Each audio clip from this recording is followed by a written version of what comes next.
We are just outside Columbus Downtown High School, where these writings in chalk are left behind on the sidewalks after a 3-day teacher strike. And the sentiment this afternoon is this right here: keep fighting for your students. Now, the Columbus Education Association announced at 2:38 this morning that they've come to an agreement with Columbus City Schools Board of Education after 13 hours of negotiations. Now, we don't know everything about this deal right now, but here's what we can tell you. Students will continue to learn virtually for the next 2 days, just like they did yesterday.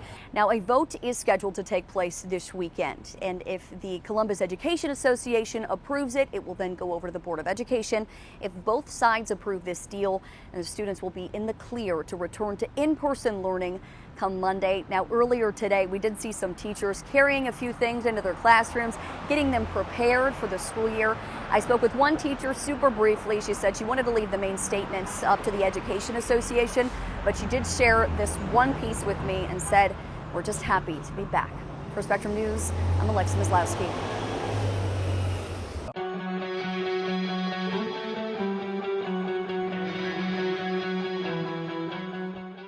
According to the Pew Research Center, 32% of Americans own a gun. Now, this number varies by factors like political party, gender, and region. For example, Republicans are twice as likely to own a firearm than Democrats, and 40% of men own a gun versus 25% of women.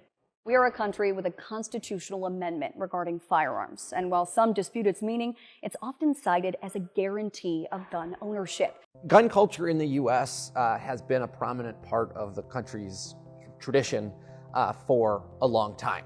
But it doesn't explain why in the U.S. we own a lot of guns. For example, there are 120 firearms for every 100 citizens, which is more than twice the number of guns per 100 people in the next country, Yemen and the Arab Peninsula. Or why, while we're among the world leaders in gun violence, we seem both unable and unwilling to agree on or pass federal gun regulations. These facts and our origin story are at least a part of what it means to talk about gun culture in the United States.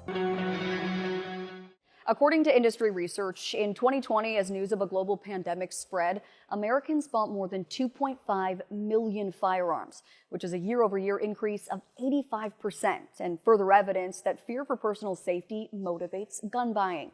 Another motivator is the threat of gun control. Following the election of Barack Obama in 2008, and every time possible restrictions are discussed, gun sales soar in the U.S. Meet Douglas Jefferson, Vice President of the National African American Gun Owners Association, which is an organization formed in 2015 to increase training and access to firearms in the Black community. We always knew we wanted to have a convention where we could bring our community together to learn about firearms and everything that surrounds firearms, right? The history of our country's origins: freedom won through muskets and cannons, a frontier conquered by force, and a civil war fought with firearms must all be considered in the discussion of what makes the U.S. unique in its allegiance to gun ownership.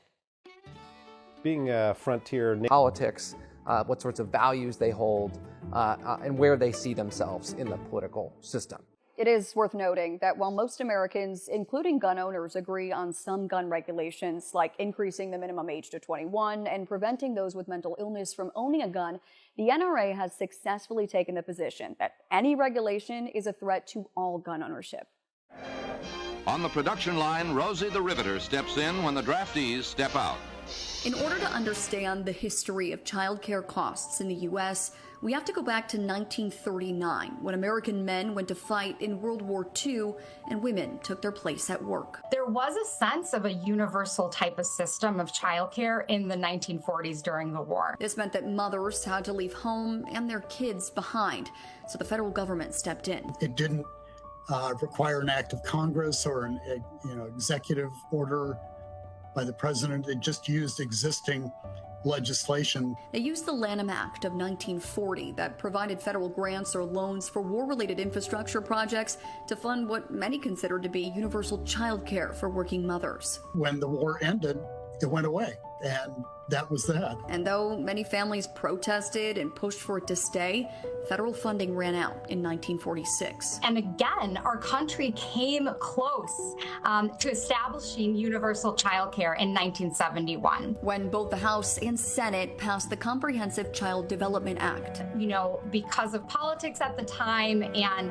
particularly a fear about breakdown in the family system, that bill was vetoed, unfortunately. It was vetoed by President Richard Nixon, who shortly after signed the Revenue Act into law, facilitating the child care system we have in place today. There is no real unified national policy. There are half a dozen different federal programs that support child care, mostly for lower income families.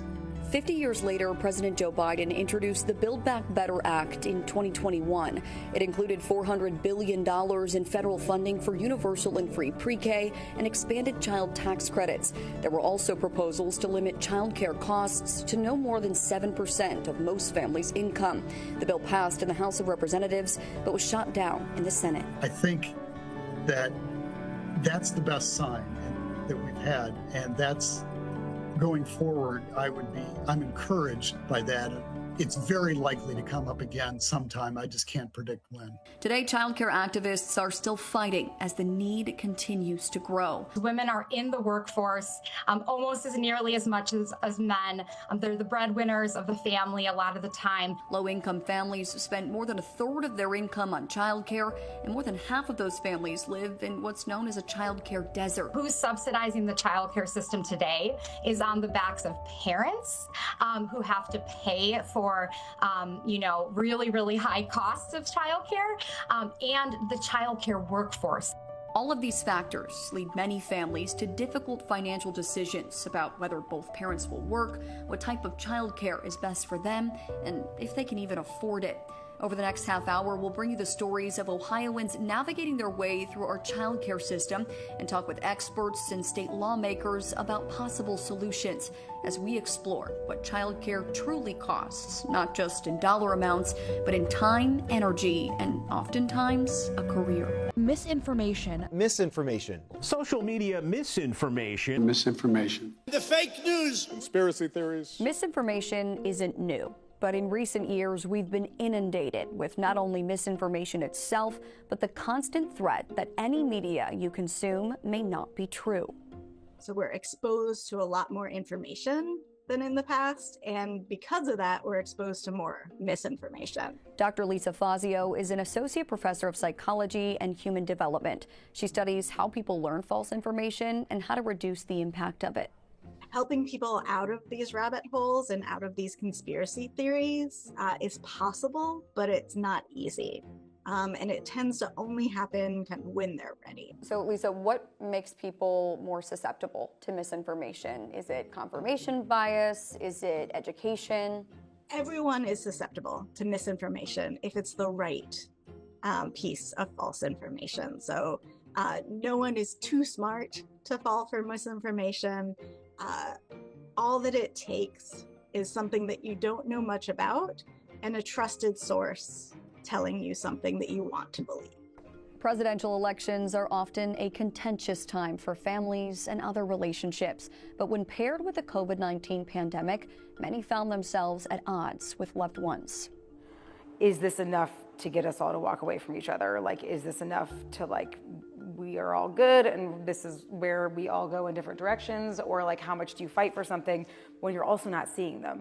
Rochelle Sharappa's story may sound familiar to a lot of people. You can't rationalize with people that have made their decision about information, whether or not it's real or not at that point, because they have felt like they have gotten accreditation from multiple different facets. And so it's hard.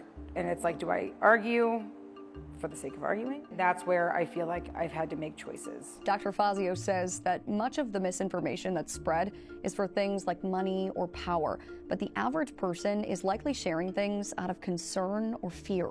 They're worried that if this is true, it's really worrisome, so I should let my people that I care about know, even if I think it might be false or might not actually be true. So how can we make sure that the media we are consuming is in fact true?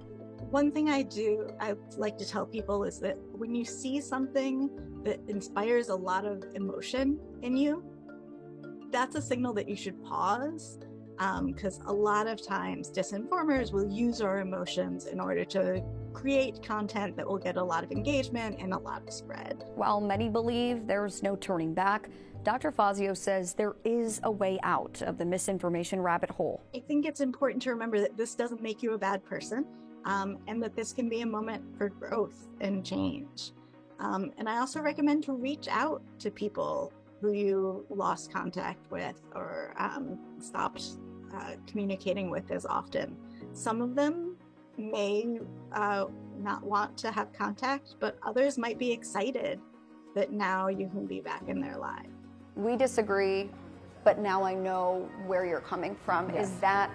You think that's the key to continuing relationships in this time? Now that we've come out of it, like, you know, my relationship with my mom has been fabulous. Like, my brother and I see each other all the time, and like all of that stuff you realize does not impact the interactions that we have when you're talking about day-to-day activities. And so then where it's like, okay, even if all of this is real, like, we can still go to dinner and like enjoy ourselves and use like the history piece of like our friendship and like, you know, trauma that we had as children together and all those things.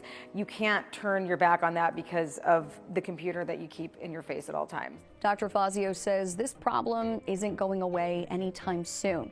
And as technology evolves, we'll have to continue to make sure we can trust the information we're taking in. That everyone is susceptible to this. This isn't an other people problem. This is a human being's problem. For Spectrum News, I'm Alexa Maslowski.